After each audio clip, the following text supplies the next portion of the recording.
Now with Expedition GMA, Amy and our crew on a journey to Antarctica through the Drake Passage, which stretches 500 miles between South America and Antarctica. So let's check in with her right now. How's it going there, Amy? Good morning.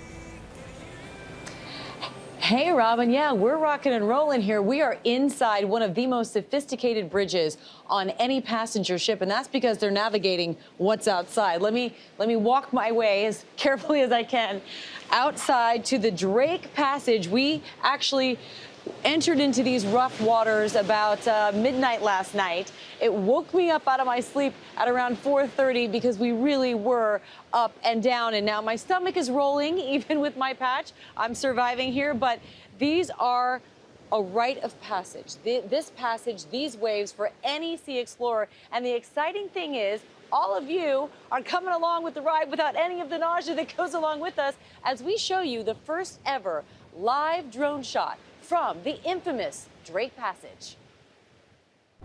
We would like to be the first to welcome you to Ushuaia. On the third day of our journey, our crew arrived at port in Ushuaia, Argentina, the world's most southern city, to board the National Geographic Endurance with Lindblad Expeditions. Its first journey south since the pandemic shut it down. Our floating home for the next 2 weeks as we explore Antarctica and its wildlife, from whales and seals to penguins. Here we are pushing off the coast of Argentina. We have 500 nautical miles ahead of us and some pretty rough seas before we finally reach the bottom of the earth. This morning, we faced a new challenge. It was a rough night, very rocky, and I'm feeling a little nauseated. We are now crossing Drake Passage, a place in the water where the Atlantic and Pacific Ocean meet. The currents of each ocean crashing into each other, causing swells and wind speeds at hurricane force, average depths of 11,000 feet. 30-foot waves are not uncommon. There aren't any land masses to slow down the strength of these waves, and these photos prove it. Taken on an earlier Lindblad expedition voyage, they show the power of the Drake Passage as waves crash over the bow. See which way the breakfast goes for you tomorrow. There's magic ahead of us. We have about another 24 hours before we see icebergs on the horizon. This is a spaceship on water. But this is what this vessel is made for.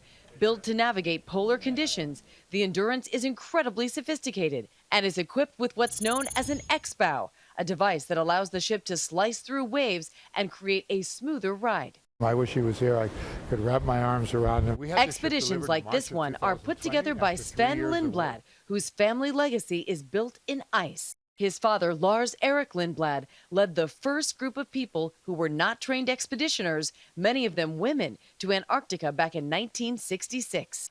Now, these expeditions highlighting the danger climate change poses to Antarctica and the rest of the world. We're at a tipping point. If we don't change our behavior real fast, What happens in Antarctica affects the entire world. does not stay in Antarctica.